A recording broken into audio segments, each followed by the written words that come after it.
मैं तो इतना ही कहूंगा, भगवान के घर में देर से ही अंधेर नहीं। राहुल जी कहते थे दुर्भाग्य से सांसद हूं, unfortunately I am an MP. So उनको जो एक दुर्भाग्य लगता था आज उससे भी मुक्ति मिल गई है।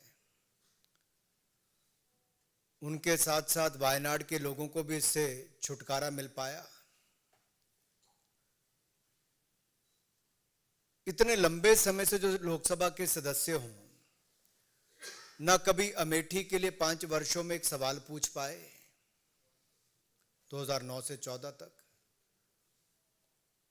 और इतने वर्षों में मात्र 21 डिबेट्स में भाग लेना तो अपने आप में दिखाता है कि वर्ष उतने हो गए लेकिन उतनी डिबेट्स में पार्टिसिपेट नहीं किया।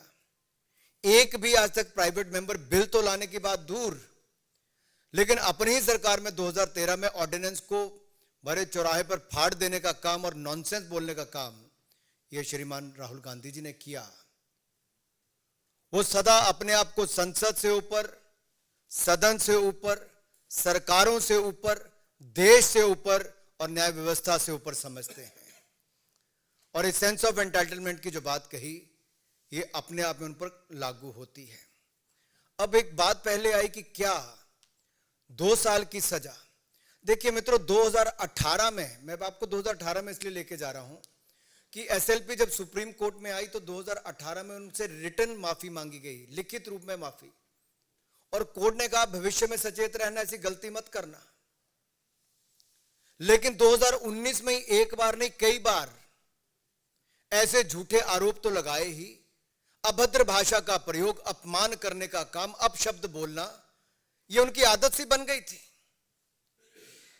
सभी चोर मोदी हैं ये बोल दो, किसी को किसी की हत्या के साथ जोड़ दो, कुछ भी कह दो, आपको तो कोई देश में कोई कुछ कर ही नहीं सकता, ये उनको लगता था, क्योंकि वो सब चीजों से अपने आप को ऊपर समझते थे।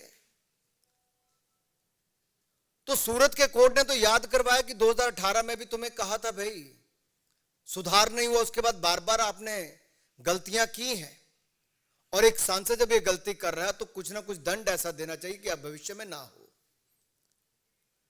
जहां तक सदस्यता जाने की बात है, ये लिली थॉमस केस में बहुत स्पष्ट है जी, सुप्रीम कोर्ट की जजमेंट के बाद, कि 2 साल का दंड हुआ और दोष सिद्धि के बाद अगर उसके ऊपर रोक नहीं लगी तो आप सस्पेंड माने ही जाते हो। इसकी तो पुष्टि करने का काम ही केवल लोकसभा में होना था। And the Lok Sabha Speaker has only confirmed the legal position. He is not required to take any decision or pass any speaking order. The decision falls under the provisions of Article 1021E of the Constitution of India, read with the Section 8 of the Representatives of the People Act 1951.